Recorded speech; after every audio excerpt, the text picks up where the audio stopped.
कांद्याची पात आधी थोडीशी वाफवून घ्यायची आणि मग त्यात डाळ शेंगदाणे वगैरे घालायचे. हॅलो फ्रेंड्स, कशा आहात? स्वागत आहे तुमचं आपल्या मराठी यूट्यूब चॅनलमध्ये. कांद्याची भाजी आणली होती. हल्ली बाजारात फळभाज्या, पालेभाज्या ताज्या मिळतात एकदम. पालेभाज्या पण खूप छान येत आहेत हल्ली. हे बघा, मी कांद्याची पात आणली होती. सॉरी, तुम्हाला मी चिरताना दाखवली नाही. बारीक चिरून घेतली, मस्त धुवून स्वच्छ.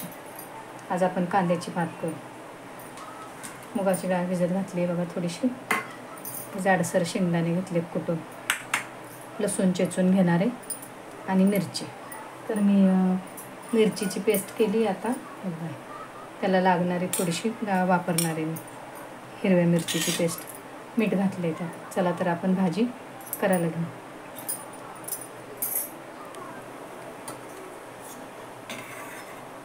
तेल घालते कढईत.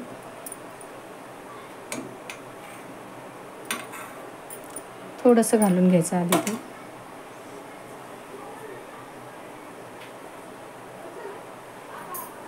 ही भाजी ह्यात घालून घेते मी.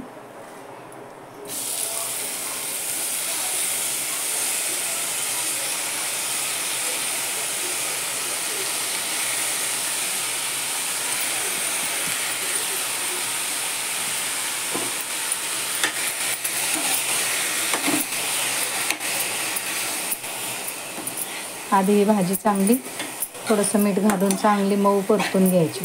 मीठ घालते त्यात मी.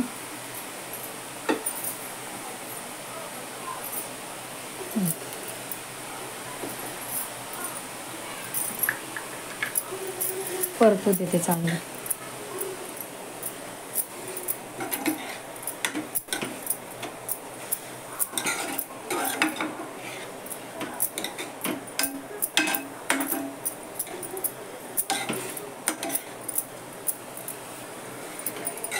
पाणी सुटतं भाजीला, पण ती तशीच शिजवून घ्यायची आधी चांगली.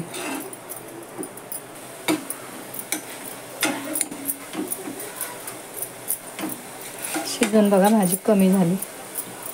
आता यांना भाजी काढून घेते कशात तरी.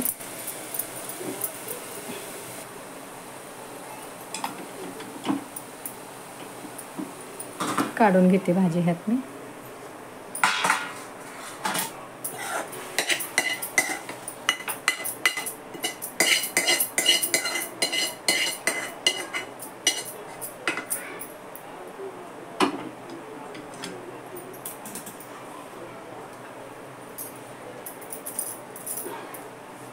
परत तेल घालायचं आता थोडंसं, कारण आधी आपण घातलेलं आहे तेल भाजीमध्ये. थोडंसं घालायचं.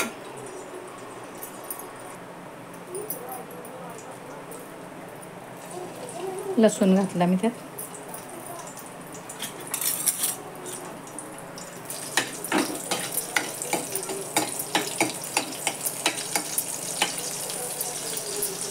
मिरची घालते.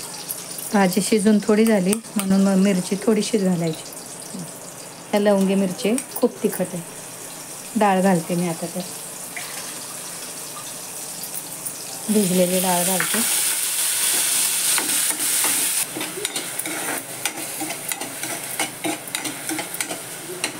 शेंगदाणे घालते.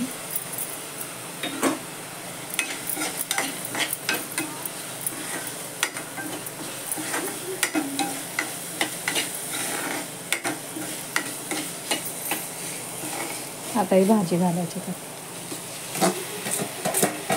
ही भाजी मी डायरेक्ट शिजायला म्हणजे डायरेक्ट करायला घालत नाही. आधी थोडीशी वाफवून घेते मीठ घालून आणि मग परतून घेते. तुम्ही कशी करता? जशी आपण मेथीची वगैरे डायरेक्ट करायला घालतो तशी. आता ह्यातलं पाणी चांगलं आटू द्यायचं. मीठ वगैरे आपण आधीच घातलेले आणि मिरचीमध्ये पण थोडंसं मीठ आहे, त्यामुळे आता वरनं मीठ घालायचं नाही.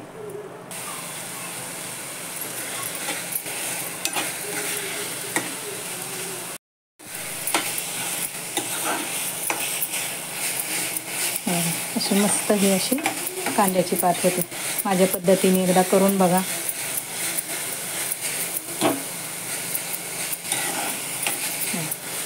कशी वाटली कमेंट करून सांगा.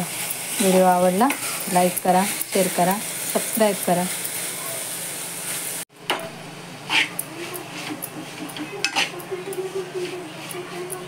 थोडं झाकण ठेवून वाफवू द्यायची.